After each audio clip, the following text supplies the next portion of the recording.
guys, if you're new to Deception Bytes, hit the like and subscribe button and be sure to hit the bell to be notified of future videos. If you wish to support the channel, the links are in the description below. Now, fasten your seatbelt. Here we go. Okay guys, I'm back and it is Sunday, August 25th, and it is 8:46 p.m. Now, I was about halfway through recording this and my throat just, I don't know, I just went into coughing fits. So I would not want to listen to that, and I would assume that you don't want to listen to it either. So I'm going to give this one more try to get through this without copious amounts of coughing, and we'll see how I do. All right, so I took last night off, but I'm back tonight and I am ready to get to it because we have a ton of stuff, and I do mean a ton of stuff. So let's go over here first, and I wanted to thank, these are the people that have donated in the last couple days, either through coffee or direct to PayPal, and Ruth G, Snarky Boomer, Peter Anon, well, he wrote Anon, but I happen to know his first name's Peter. Peggy J, Hangtown Zog, and in answer to your little note there, I won't let them get me down. And Jennifer Anon, she wrote Anon, but I happen to know her first name's Jennifer, and I know her last name, but I won't give it, but I know who you are. You're a longtime listener. And Yvonne P, and I picked up two new Patreon supporters, Wendy A and Suzanne F. And in the mail on Friday, I got a really nice card and note from Judy L, along with, and she's from Indiana, by the way, and along with a donation. And thank you to you all. I really appreciate it very, very much. And it's always nice. Also, if you donate to coffee or whatever, make sure you tell me where you're from so that I can mention where you're from. It's interesting to all of us, I think, just to hear where all the listeners are from. So that's that, and let's move on to the Q-related news. All right, now I wanted to get to this because I had reported this, I think, in my last video, and I wanted to update you on this. It was about the CPS whistleblower, Kathy Hall, who was missing from DC. She had gone to DC, and she was then missing for quite a while, actually, I think 48 hours. And she is good friends with the senator that was killed, that was also a CPS whistleblower, and she was killed. She was found wrapped in a tarp in her driveway, shot. I'm sure we all remember that. All right, well, she has been found. This whistleblower has been found. She's shaken up, but she is safe. And it says, as we reported Thursday night, Child Protective Services whistleblower Kathy Hall had went missing. Thanks to patriots coming together, she has been found. It appears intimidation tactics were used to try to silence Kathy. Here is what we know. The following is from investigative journalist Patrick Howley. And he stated, Kathy Hall is alive in Washington, D.C. She had some kind of experience that was disturbing. I will update in about a half an hour. Then he came back and said, glad to be tagged in and pursue this to conclusion. Still not resolved yet until I get the full story. And then he said, Kathy Hall is alive, but I'm hearing they tried something, and I will have the full story when she is ready. Lots of people in the CPS whistleblower community are experiencing horrific, traumatizing things right now, but the community has strength in each other. So this is good news. She has been found. She is safe, but she's been shaken up because there was some sort of incident that left her very badly shaken, and I would assume fearful if she's on the run or hiding. So it says Kathy is in Washington, D.C., telling her story to those who have asked her to speak about her experiences. When Kathy is ready to tell her story, we will have it for you right here at the D.C. Patriot. Now, I'm going to stay on top of this story to its conclusion until we know what did happen and why, although I think we all know why. So let's go on from here. And I'm really trying to baby my voice and because I don't know, it's been fine. It was absolutely fine until I sat down to do this. Very odd, but anyway, is what it is. Now, let's go back. And by the way, I hope you guys are all doing well tonight. You're looking well. I mean, my gosh, I've got a good looking group out there. But, you know, I hope everyone's doing well. Okay, now let's go on to this.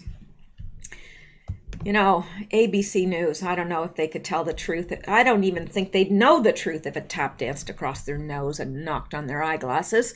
But here's fake news. ABC brags about Biden's overflow crowd of about 20 people. That's not 20,000. Yeah, that's 20 people at New Hampshire event.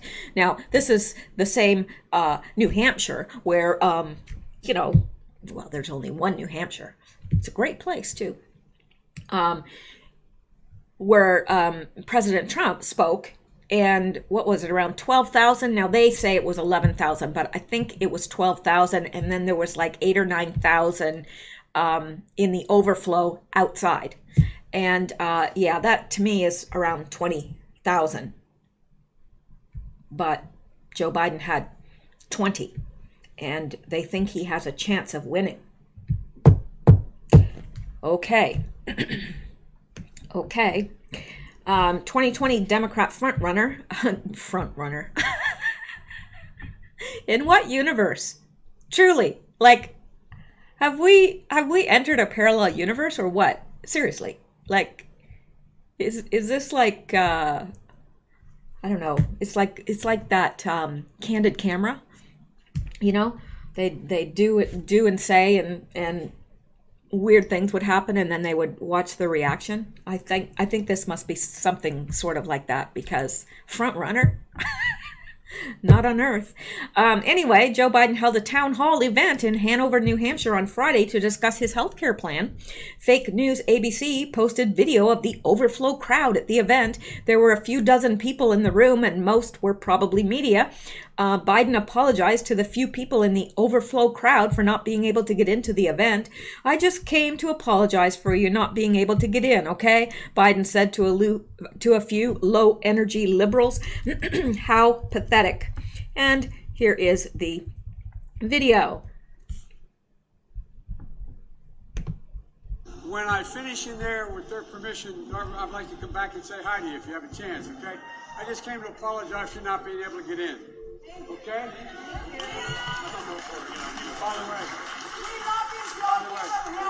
By the way, be nice to him. He's a reporter. Be nice to him. Thank you, sir. We're not Donald Trump. We like you. All right. See you guys. Wow. Overflow crowd. Yeah. Okay. If they say so. And then there's this.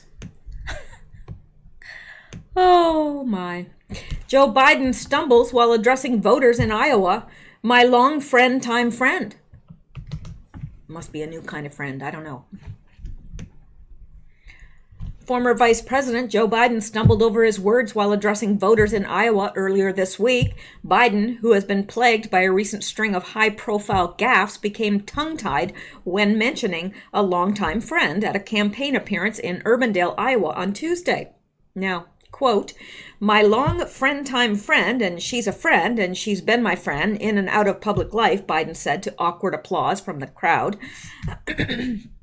And then this person, Ned Ryan, said, I think there's a friend that Joe Biden's known a long time in and out of public life. Just helping translate this. Now, let's listen.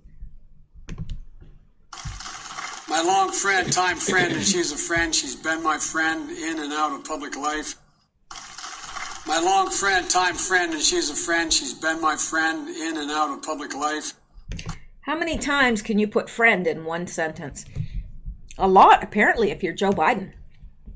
At the same event, the 76-year-old former vice president inaccurately claimed that Robert F. Kennedy and Martin Luther King Jr. were assassinated in the 70s. Okay, that leaves me gobsmacked. Seriously, who doesn't know that? I mean, maybe some people that were born in the 80s or 90s might not know that, but come on. Just like in my generation, when I got out of school, when Bobby Kennedy and Dr. King had been assassinated in the 70s, the late 70s, I got engaged, Biden told the audience before proceeding to ramble about the counterculture movements of the 1960s. The claim was quickly called out as false, as both men were assassinated within mere months of each other in 1968, a turbulent year in American history. The confusion was especially troubling for Biden, who had often cited both men as big influences on his decision to enter politics. Biden was supposedly so taken with Kennedy, whom he once called the one true hero of my life, that he plagiarized substantially from his fallen hero during the 1980s. This is not the first time Biden has tripped over his words in public. Last month, at the second Democratic presidential debate, Biden delivered a gaffe-ridden and, at times, perplexing closing statement.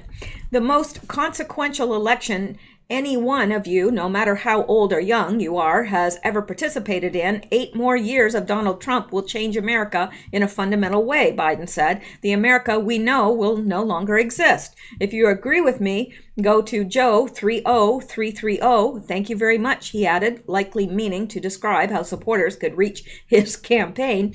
Such prominent verbal missteps have raised doubts from both Biden's allies and opponents regarding his fitness to run a modern presidential campaign. Well, I mean, really, did any of us really think he could run a modern presidential campaign? Really? Like, I most certainly didn't. I would assume that none of you did either. If you did, then you might want to see a mental health counselor. Just saying. All right, let's go back now because we've got plenty more to step in. Okay, now, oh yes, and one more about Joe Biden. Biden gaffes again, says his health care plan, not quality, will increase premiums. Okay, does he even know what he's talking about? Joe Biden was on the campaign trail in New Hampshire Friday, which means that the potential for a new gaffe to add to his growing repertoire was high. While speaking at a healthcare town hall at Dartmouth College in Hanover, the Democratic front-runner did not disappoint. Biden, who is considered the Democrats' most electable candidate, oh, the Democrats are in trouble, aren't they? Hit his first snag while trying to describe his health care plan. For folks in the working class that are below 400, they will, in fact, increase their premiums, he stammered, adding quickly, excuse me, will increase the generosity of the premium tax cut that they will now get. Okay. Let's listen to him. And for folks in the working class that are below 400, they will, in fact, increase their premiums, will increase the generosity of the premium tax credit they now get. All right. Clear as mud. Biden struggled on, telling the crowd that there would be non-quality options with his health care plan. The public option will be available with my plan. We'll make sure it's not quality. We'll make sure it's only affordable, he told the audience, adding quickly, quality that's affordable. Oh my gosh. If you're not satisfied, you have another option, high quality options. The public option will be available in my plan. We'll make sure it's not quality, we'll make sure it's only affordable. Quality is affordable. All right there. So you could have an option of having a non-quality plan, I guess. Things got positively weird when Biden started reminiscing about the political assassinations of the 1960s and then wondered what it would have been like if former President Obama had been assassinated too. Okay. NBC correspondent Mike, yeah, he would have been like, what, in the 60s? Wouldn't he be like, just like a little tot? Yeah, I don't think that he ran too much risk of being assassinated then. NBC correspondent Mike Memoli reported on Twitter from the scene. Biden veers into public policy, noting he's met the most world leaders in capacity as SFRC chair, VP, then notes he hasn't met some of the new ones, like the heartthrob new PM of UK. Crowd chuckles before he says he may be a really good guy. Well, he won't know if he's a really good guy until he has a chance to touch and sniff him, because that's his test, He has to touch and sniff. Biden, as he often does, talking about how his political heroes, RFK, MLK, were assassinated when he was in college, then posits rather starkly, imagine what would have happened if Barack Obama was assassinated. Well, then I guess you wouldn't have been VP, would you? I don't know what planet this guy's on. Biden capped off the day by giving a lakeside speech in the small town of Croydon, New Hampshire, to an underwhelming audience of 2 or 3 dozen people. A beautiful FITN background for Joe Biden's second stop today in a small town of Croydon, population 757, and not too many of them really showed up, apparently. So there you go. There's the Democratic frontrunner. I guess I was saying, in what universe is he frontrunner? Well, I guess he is in the universe of the Democrats. He is the frontrunner. He's the best they got. Yeah. Which is alarming, is it not? I mean, for them, not for us. Okay. Let's go back now. Yeah, this is interesting. Sure is. Uproar as Capitol Hill pharmacist dishes on Alzheimer's prescriptions for the powerful. Now, I've been hearing this for a very long time, that the amount of Alzheimer's medication going to members of Congress and so forth and the Senate would alarm people. That is a very good argument for term limits, if you ask me. On October 6, 2017, Dr. Michael Kim, Center, a pharmacist and owner of Grubbs Pharmacy, prepares medication in the compound of his Northeast Washington, D.C. store with Ron Thompson, left compound technician. Grubbs Pharmacy, established in 1867, is the oldest pharmacy in D.C., and with its convenient location to the U.S. Capitol, services many members of Congress. The owner of the Capitol Hill Pharmacy that supplies prescription drugs for members of Congress and staff has sparked a frenzy of speculation after claiming he gives meds to lawmakers with pretty serious health problems and appearing to question their mental faculties. Well, we've been questioning their mental faculties for a long time now. At first, it's cool, and then you realize I'm filling some drugs that are for some pretty serious health problems as well, and these are the people that are running the country. Grubbs Pharmacies Dr. Michael Kim told Stat News, reportedly citing treatments of conditions like diabetes and Alzheimer's. Well, I don't consider diabetes, it's not going to affect somebody's mental capacity to be able to make decisions and run the country, especially if it's under control. But Alzheimer's, that's a whole other kettle of fish. It makes you kind of sit back and say, wow, they're making the highest laws of the land and they might not even remember what happened yesterday, he said. By Thursday, Kim was busy cleaning up the fallout from his comments as social media lit up with questions about which lawmakers he might have been talking about. And this from Russ Patel. I'm not sure how to pronounce that last name, but it says, report on congressional Alzheimer drug deliveries by Grubbs Pharmacy, pharmacist. They might not even remember what happened yesterday. And that in response to Alex Wayne, there are members of Congress receiving drugs for Alzheimer's, according to this at Stat News piece. Now, I bet you they won't be going to that pharmacy anymore. Really, because honestly, if that was my pharmacist and he was saying something and I knew I was one of those people that were taking that medication, I'd be like, okay, I think I'm going to go to a different pharmacy. There are members of Congress receiving drugs for Alzheimer's, according to this Stat News piece. Okay, that is Alex Wayne's tweet right there. And pharmacy hand delivers drugs to Congress.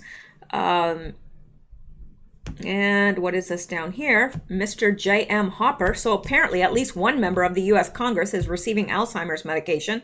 Yeah, well, I think it's a lot more than one. I think we could probably guess who's receiving the medication, really. I think Pelosi would definitely be one. The pharmacist clarified to the same publication that he didn't actually know whether a member of Congress has Alzheimer's, but it's pretty safe to say that if you're on Alzheimer's medication, you have Alzheimer's because that's why you take the medication. I'm just saying. In an email to Fox News on Thursday, Kim apologized and said his comments were taken out of context. The comment was made in a hypothetical joking way, which was not conveyed in the article, Kim said in an email. I know that patient privacy and serious health conditions are no joking matter, and I'm sorry that the comments gave the impression that I was actually talking about someone specific, but I was only talking in a speculative manner without anyone in mind. The pharmacy attracts members, staffers, lobbyists, and families in the area and has done so since 1997.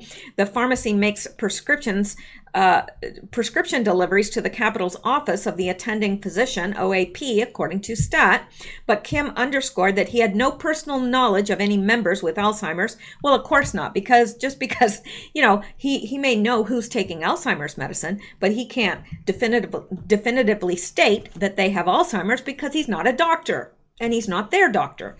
So that, is neither here nor there. Obviously, if you're taking Alzheimer's medicine, there's a reason. You don't just go to your doctor and say, hey, you know what? I was just wondering if you could prescribe me some Alzheimer's medicine. I don't have it. I just thought it would be nice to take it. So the pharmacy attracts, okay, we already read that. So he said he had no personal knowledge of any members with Alzheimer's, but even if I did, I couldn't tell you or anyone else because of privacy laws, Kim wrote in the email. I never said that anyone had Alzheimer's. The comment was taken out of context during a lighthearted conversation and was a broad comment made in a hypothetical nature. Kim told Fox News he would never disclose the medical condition of his customers. My customers know me and my business and trust that they will get all the facts before jumping to any conclusions, Kim wrote. Now, obviously, I don't believe he said it in a joking manner, and he said it was going to Congress. He didn't say any particular person that was taking it, so he hasn't really divulged anything because it could be any member of Congress or Senate or whoever. But yeah, I really actually do believe that is the truth. Now, this is an older article, but it's still very pertinent. Okay, let's go back now. No, really, let's. Oh, yes. I never thought I would be cheering for a drag queen, but I am in this case. Drag queen challenges Representative Adam Schiff for his seat in Congress. Well, she couldn't do a worse job. Really, who could do a worse job?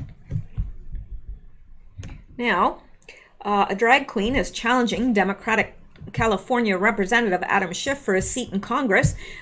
Maybe a girl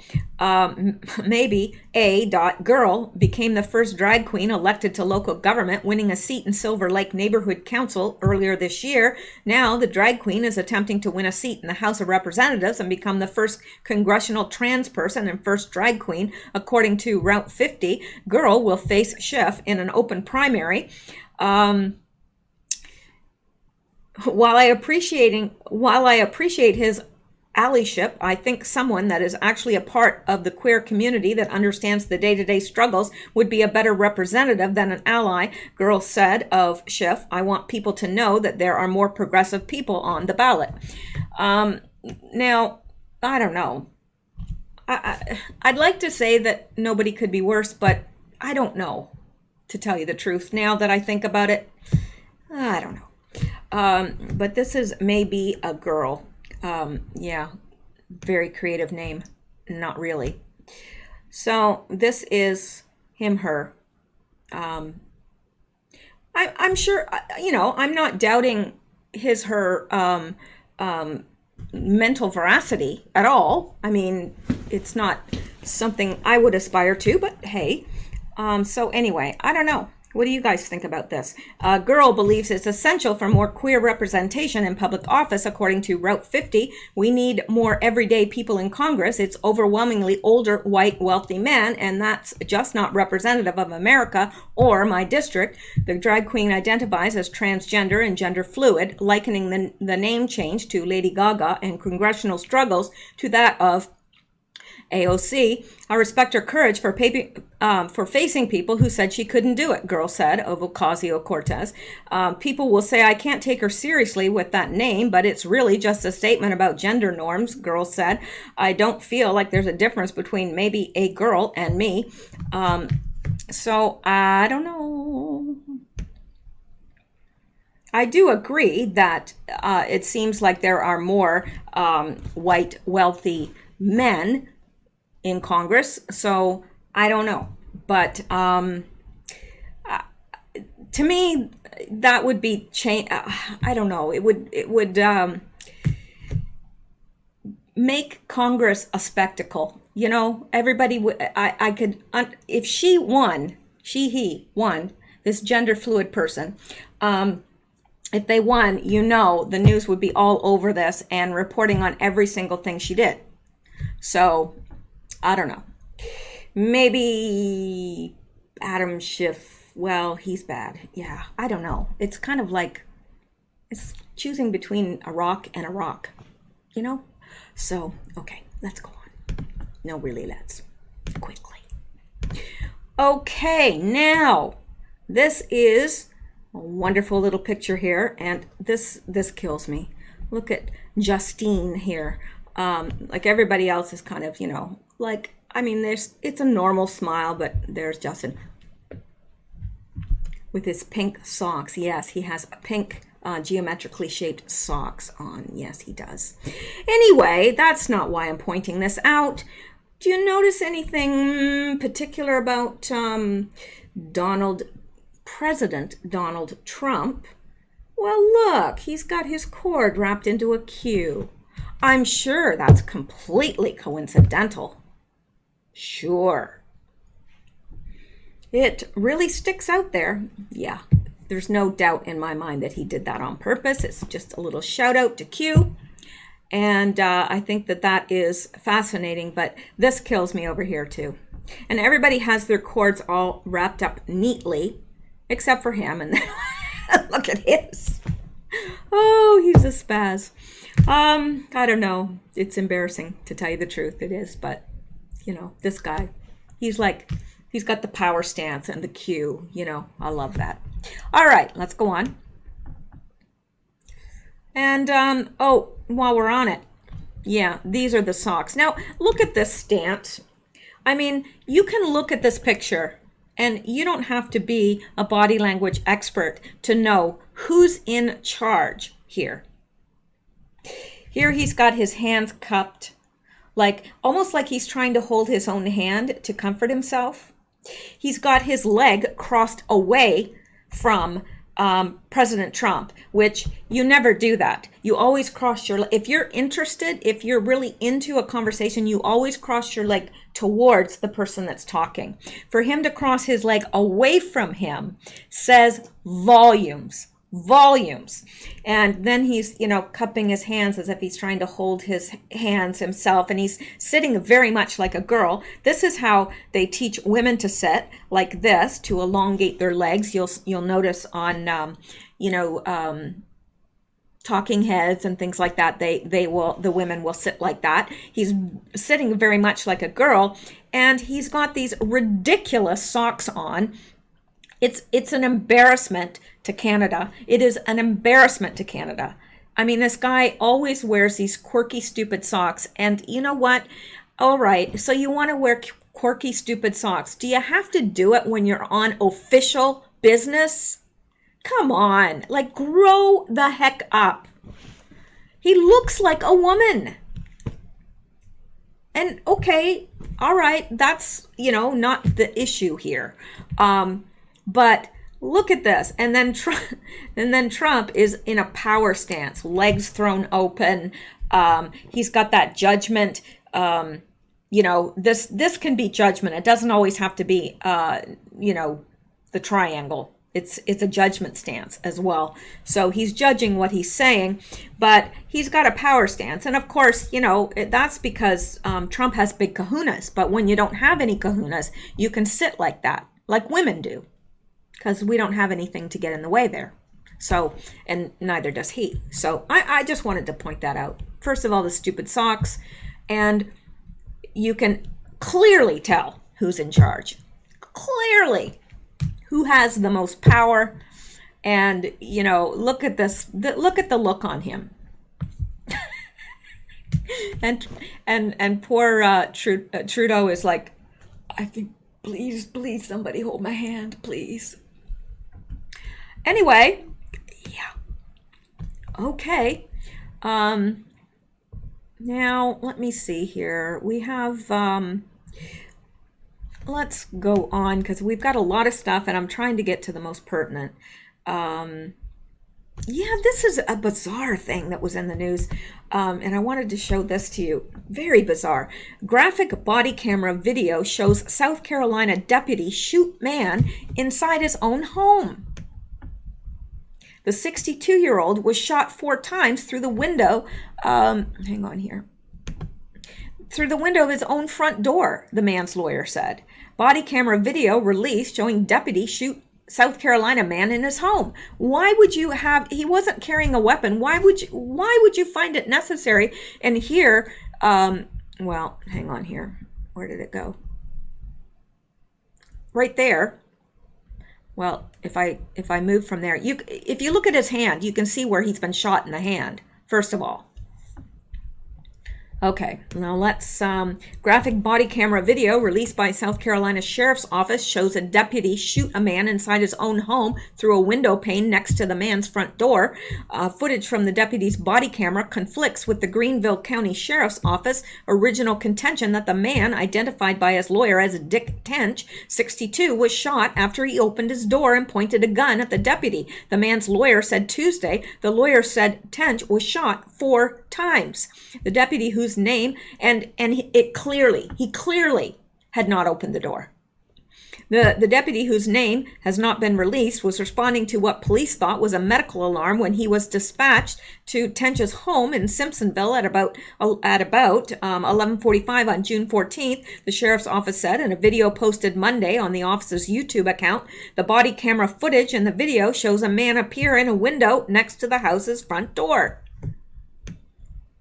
According to the deputy, after noticing the man inside, he illuminates him with his flashlight, and as he did so, the man, who was initially walking away from the front door, turned and pointed his gun at him. Sheriff's Office Captain Tim Brown said in a video on YouTube that includes the body camera footage, in an effort to defend himself against the perceived threat, the deputy fired his issued weapon as he retreated off the porch and subsequently struck the individual multiple times, Brown said.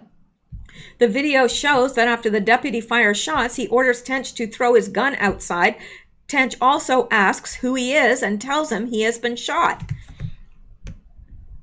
The deputy answers that he is with the sheriff's office and is there because we got an alarm call. Oh my God, call the cops, please, Tench answers. I am the cops, the deputy responds. The deputy then enters the house as Tench's wife walks down the stairs near the entryway, exclaiming, oh my God. The deputy asks Tench where the gun is, and Tench, who is on his knees, points to a handgun behind him. What's wrong with you, man? Tench asks the deputy as he bleeds through his shirt, the video shows. You pointed a gun at me, man, the deputy answers. You're in my house. I saw lights and I heard the doorbell ring and I got my gun. I'm a concealed weapons guy. Get the ambulance here. I'm going to die. Hurry, Tench says. You came to my house at 12 o'clock at night. I'm sleeping. God damn. I've got a right to protect my house. Oh my God, get the ambulance right now. I'm going to die. Okay, we're not going to talk about this right now. We're going to focus on keeping you alive. So take some deep breaths and you're going to be okay, all right? The deputy says as he tapes up Tench's wounds. Tench seems confused when the deputy tells him he was responding to an alarm call. We don't have an alarm, Tench answers. In the video, Sheriff Captain Brown said that before the deputy went to the house, both the alarm company and 911 dispatchers tried to contact the homeowner, but were unable to. He said it was later determined that the panic alarm was received from a cell phone medical assistance application from someone inside the home, but there had not been an immediate emergency. Tench's attorney, Beatty Ashmore, told NBC News on Tuesday that after the shooting, the sheriff's office had a press conference and a Facebook post was up for weeks, which said Dick opened the door and aimed at the deputy. Obviously, that did not happen, as we now know from the body cam footage, Ashmore said. NBC News reached out to the sheriff's office for comment about the discrepancy in the account of the shooting, but did not immediately hear back. Tench, who was taken to the hospital after the shooting, has had a bullet removed from his aorta through his back, and a bullet in his pelvis will remain, Ashmore said. He was also grazed in his forearm and back, and he is recovering, his lawyer said. Well, thank goodness. Lieutenant Ryan Flood, the public information officer for the Sheriff's Department, said the office is conducting an internal investigation to determine whether the deputy's actions were consistent with the strict guidelines and standards set forth in the Sheriff's Office policy. The South Carolina Law Enforcement Division is also investigating. A Smith & Wesson pistol was found at the scene. The deputy involved in the shooting is on administrative leave, NBC affiliate WYFF in Greenville reported. Correction, July 30th, 2019, 5:35 p.m. Eastern Time. An earlier version of this article misspelled the name of the man shot by the officer. His name is Dick Tench, not Trench.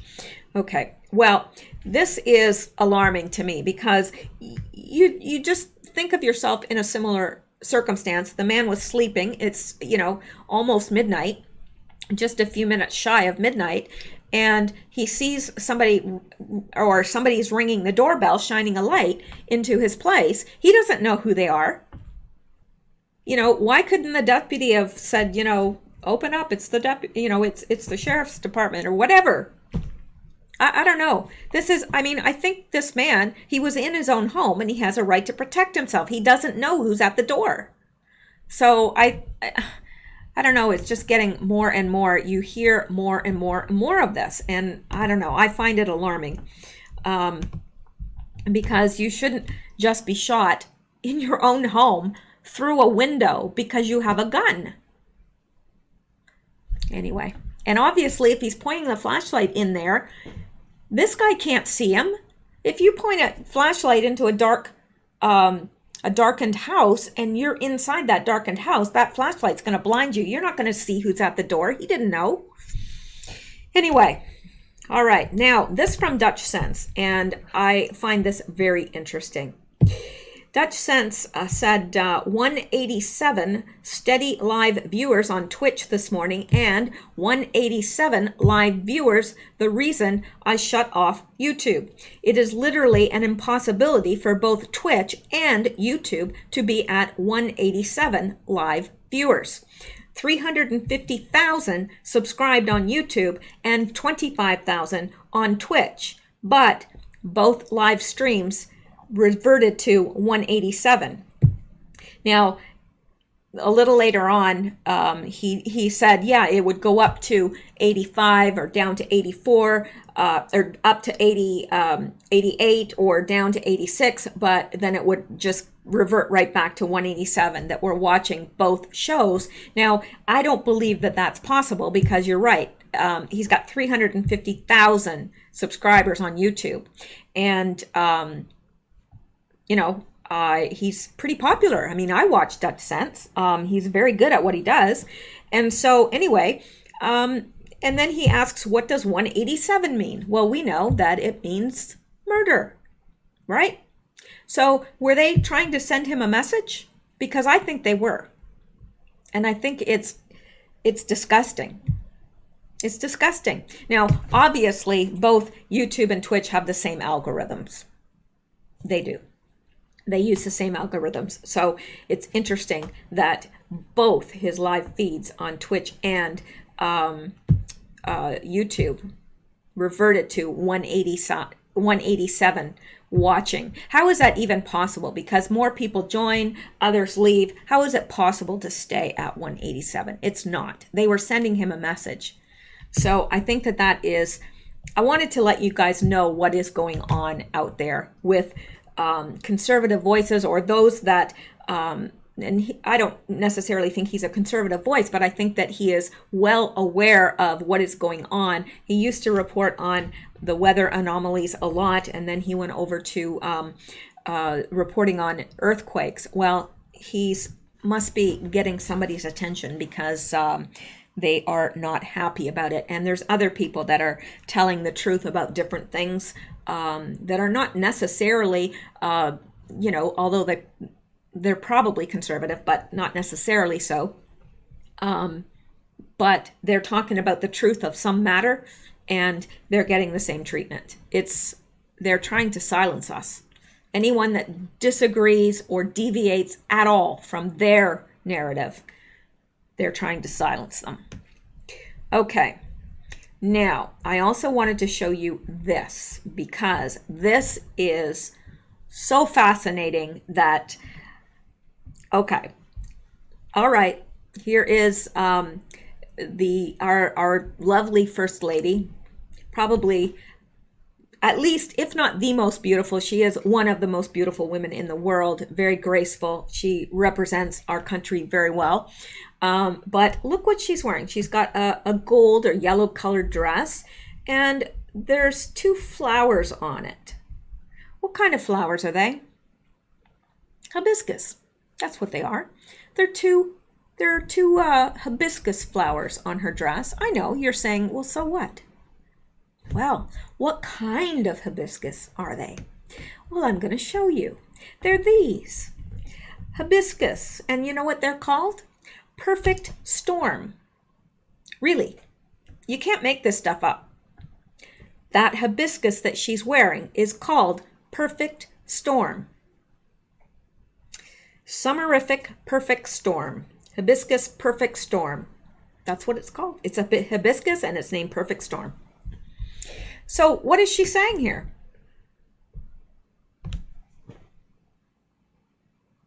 I don't know. She's obviously referring to a perfect storm. And of course, Donald Trump has referred to the calm before the storm. Well, we must be in the storm, because she is wearing, the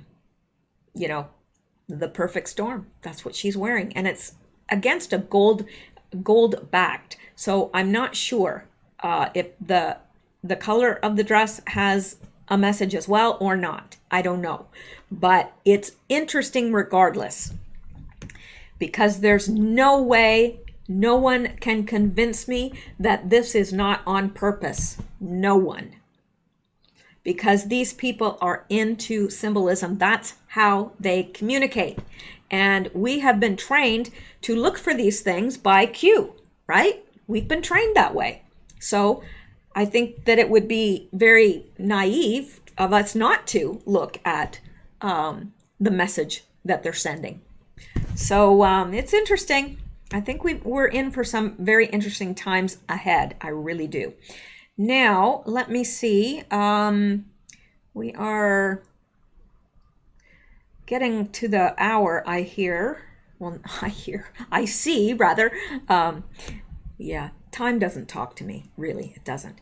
But I wanted to just make sure, because there's so many really good stuff here. Some of it I've covered, and some of it I haven't. Now, let me see. Did I miss something up here? Yes, I did. Well, let's look at this.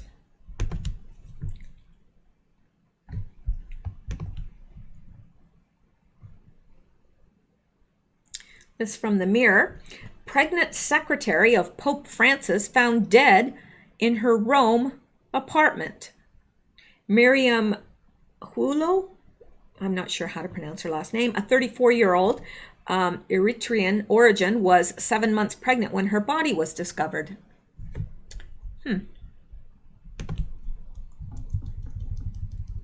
I find that a little odd, don't you?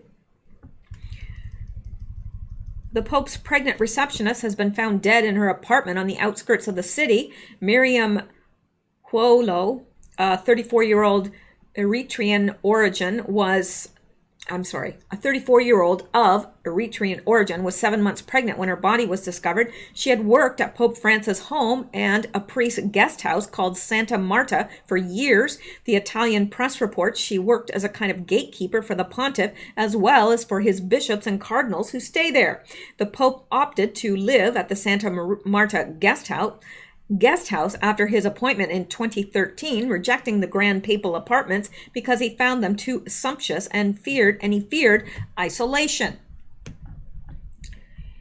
Pope Francis says contraception is lesser of two evils in the battle of Zika virus. Okay, that's a whole different whatever. Now, Ms. Hulo had a serious kind of diabetes, which had led doctors to warn her pregnancy was at risk. Police are investigating a case of neglect and have interviewed family members, her ex-husband from whom she was separated, and most recent boyfriend, thought to be a policeman in the Vatican, according to Rome-based newspaper. The first external examination of the corpse showed no signs of violence. Her brother found the body on Friday after he had not heard from her for several days. The autopsy has been carried out and DNA tests are to be carried out on the fetus. Vatican spokesman Father Federico Lombardi said Pope Francis has been informed of the death. We are all pained by this news. Yeah, it's just a little odd. I'm just wondering who... I just wonder who the father was. I'm not suggesting it's the Pope, but I don't know. She died of diabetes. I don't know. This just seems like she's 34 years old. Come on. I don't know. It's a little odd to me. Maybe I'm just being whatever. But what do you guys think? Because I think it's odd. Really odd. Okay, now let me go back here and see what else. Okay, there's one more thing I want to mention. I have to mention this, and let me go back here because I've got it up here.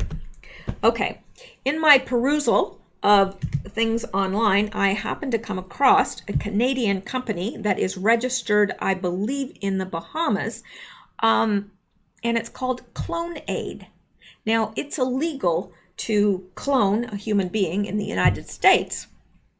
But this isn't in the United States. And this is serious. This is a serious company. It's based in Canada, registered in the Bahamas, okay? CloneAid, and it says TM. Let me see if I can make this bigger for you tiny phone people. Always thinking of you tiny phone people. Okay, CloneAid is the world's leading provider of reproductive human cloning services. Eve, the first cloned baby, was born December 26, 2002, thanks to our team of highly skilled scientists. Since then, we've been able to help a number of patients have their own children through our cloning technology.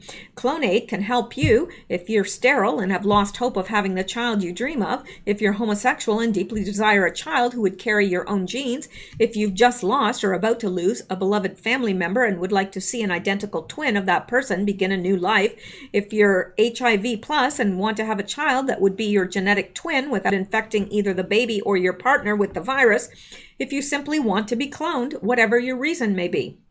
Here's an overview of the process steps. Number 1, first of all, fill out our contact form.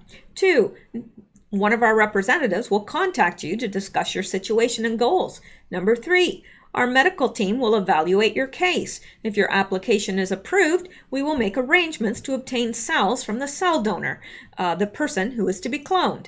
Over the next several weeks, the donor cells will be optimized for nuclear transfer, the cloning step of the process. Number 5, we then retrieve eggs from either the patient or an egg donor and proceed with the nuclear transfer using the donor cells taken earlier. 6, after several days, the clone embryo will be implanted in the patient's womb or that of the surrogate mother. 7, the patient or surrogate mother will carry the fetus to term through a normal 9-month pregnancy. Number 8, the baby, a genetic twin or clone of the cell donor, will be delivered and a new human life, that of the desired child, will begin.